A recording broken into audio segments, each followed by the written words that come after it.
మీడియాతో మాట్లాడుతున్న MP Shri Arvind Dharmapuri. Challenged people they have come. అందులో వాళ్ళకి కాంగ్రెస్ పార్టీ చేసిన వాగ్దానాలు, వాళ్ళ పెన్షన్ని 6,000కు పెంచుతామని, ఓల్డేజ్ పెన్షన్లు 4,000కు పెంచుతామని, స్పెషలీ ఛాలెంజ్డ్ వాళ్ళకి ఫ్రీ బస్ పాసులు చేస్తామని, ఇటువంటి చిన్న చిన్న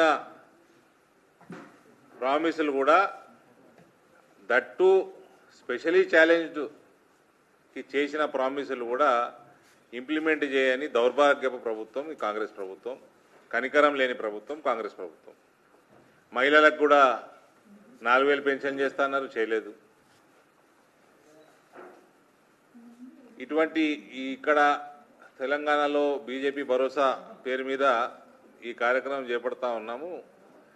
గ్రీవియన్స్ సెల్ ఏర్పాటు చేసి అందరు పబ్లిక్ రిప్రజెంటేటివ్స్ రోజు ఒకళ్ళు కూర్చోవటము. ఇది కార్యక్రమం సెంట్రల్ గవర్నమెంట్లో కూడా, సెంట్రల్ పార్టీలో కూడా జరుగుతూ ఉంది. బీజేపీ సహయోగ్ పేరు మీద ఒక ప్రోగ్రెసివ్ స్టెప్ ఇది. సమాజంలో ఎటువంటి గ్రీవియన్సెస్ ఉన్నా కూడా అక్కడ వచ్చి యూనియన్ మినిస్టర్స్ కానీ ఎంపీస్ కానీ చెప్పుకునే పరిస్థితి క్రియేట్ చేయడము, ఇది భారతీయ జనతా పార్టీ కేంద్ర నాయకత్వం యొక్క మంచి ఆలోచన. దీన్ని అందరూ సద్వినియోగం చేసుకోవాల్సిందిగా నేను కోరుతా ఉన్నాను. ఇది కంటిన్యూ అవుతుంది కూడా.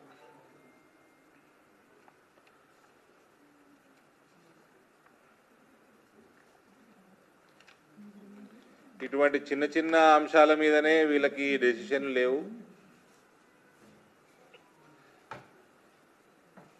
వీటికే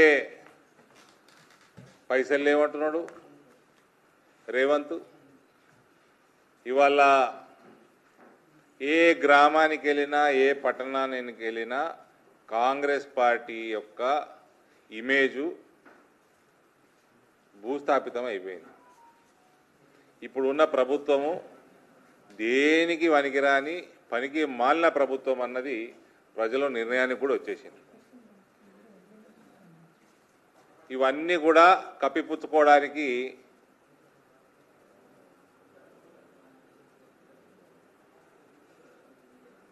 ఉత్తమ్ కుమార్ రెడ్డి ఏదో ఎజెండా పెట్టుకున్నాడు. ఇవాళ డైవర్షన్ టాక్టిక్స్. ఇందులో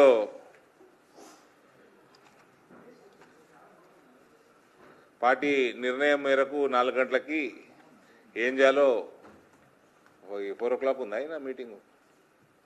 ఇంకో విషయం ఇలా గ్రీవియన్స్లో తెలిసింది ఏంటంటే టీఎన్జిఎస్ పాపం ఫేజ్ 2